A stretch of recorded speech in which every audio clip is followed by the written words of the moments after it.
امیر کائنات سے کمیل ابن زیاد نے شناسائی نفس کے بارے میں سوال کیا تو امیر کائنات نے نفس کی کچھ اقسام بیان کی ہیں اور وہ جوابات جو دیے وہ مفصل آپ کی خدمت میں پیش کر رہا ہوں۔ کمیل ابن زیاد نے حضرت علی علیہ السلام سے سوال کیا کہ یا امیر المومنین، مجھے اپنے نفس سے شناسا کرائیے۔ حضرت نے پوچھا کہ کس نفس سے شناسائی چاہتے ہو؟ عرض کی کہ مولا کیا نفس بھی متعدد ہیں؟ حضرت نے فرمایا کہ اے کمیل، نفس 4 ہیں اور ان میں سے ہر نفس کی 5 قوتیں اور 2 خاصیتیں ہیں۔ پہلا نفس نامیہ نباتیہ کے اس سے مراد نفس طبعی ہے، دوسرا نفس حسیہ حیوانیہ کے اس سے مراد نفس حیوانی ہے، تیسرا نفس ناطقہ قدسیہ اس سے مراد نفس انسانی اور روح قدسی ہے، نفس الہیہ چوتھا نفس ہے جسے ملکوتیہ کلیہ اور اس سے مراد نفس ربانی ہے۔ کمیل نے سوال کیا مولا نفس نباتیہ کیا ہے؟ امیر المومنین علیہ الصلوۃ والسلام ارشاد فرماتے ہیں یہ ایک قوت ہے جس کی اصل 4 تباہیں ہے، یعنی حرارت، برودت، رطوبت اور پیوست۔ اس کی 5 قوتیں جن میں ماسکہ، جاذبہ، حازمہ، دافعہ اور مربیہ، اور 2 خواص ہیں جن میں گھٹنا اور بڑھنا ہے۔ اس کی ایجاد استقرار نطفہ کے وقت ہوتی ہے اور اس کا مقام جگر ہے۔ اس کا مادہ غذاؤں کا جوہر لطیف ہے۔ اس کے فراق کا سبب ان چیزوں کا اختلاف ہے جو اس کے تولد کا سبب ہوتی ہیں۔ جب یہ مفارقت کرتا ہے تو اپنی اصل سے مل جاتا ہے اور اس سے جدا نہیں ہوتا۔ کمیل نے سوال کیا مولا نفس حیوانیہ کیا ہے؟ جناب نے جواب میں ارشاد فرمایا یہ ایک فلکی قوت اور حرارت غریزی ہے۔ اس کی ایجاد ولادت جسمانی کے وقت ہوتی ہے۔ اس کے افعال حیات و حرکت، ظلم و جور، غلبہ، اکتساب مال و دنیاوی خواہشات ہیں۔ اس کی قوتیں سامعہ، باصرہ، شامہ، لامسہ اور ذائقہ ہیں، اور 2 خواص رضا و غضب۔ اس کا مقام قلب ہے۔ اس کے فراق کا سبب متوالدات کے اختلاف ہیں۔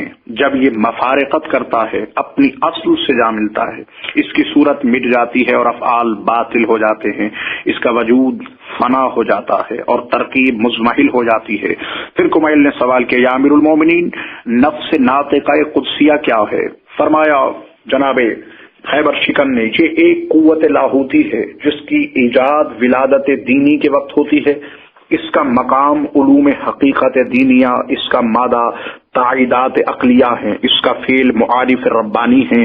اس کی 5 قوتیں ہیں جن میں فقر اول پر ہے، دوم پر ذکر ہے، سوم پر علم ہے، چہارم پر علم اور پنجم نباہت یعنی بندگی، اور 2 خواص زہد و حکمت ہیں۔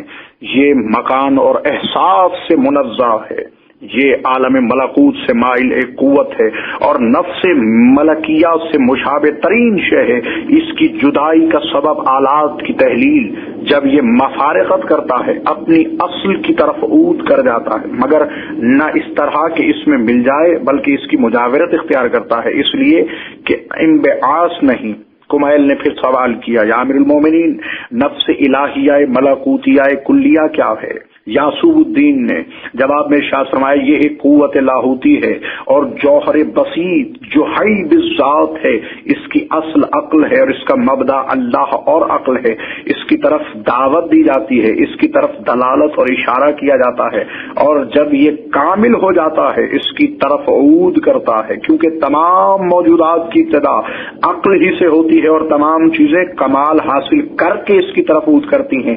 اس کی 5 قوتیں جن میں فنا میں بقائیت ہے، شدت میں خوشی ہے، ذلت میں عبرت ہے، تونگری میں فقر ہے اور بلا کے وقت صبر، اور 2 خواص رضا و تسلیم ہیں۔ بس یہ نفس ذات علیہ، شجر طوبہ، سدرۃ المنتہا اور جنت ماوا ہے۔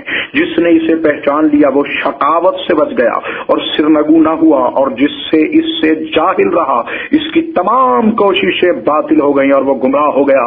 اس کی باز گشت اللہ ہی کی طرف ہے۔ چنانچہ خداوند تعالی ارشاد فرماتا ہے نفخت فیہ من روحی، اور نیز ارشاد باری تعالی ہوتا ہے یا ایتھا النفس المطمئنۃ ارجعی الی ربک راضیۃ مرضیہ۔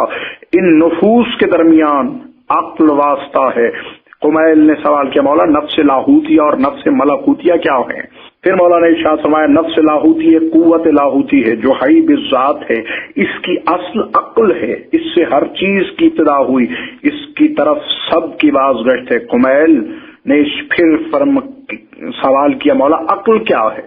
امیر کائنات نے ارشاد فرمایا عقل ایک جوہر ہے جو مدرک کامل ہے اور تمام اشیاء پر ہر جہت سے محیط ہے اور ہر شے سے اس کی ایجاد و تکوین کے پہلے سے عالم ہے، بس یہی علت موجودات اور انتہائی مطالب ہے۔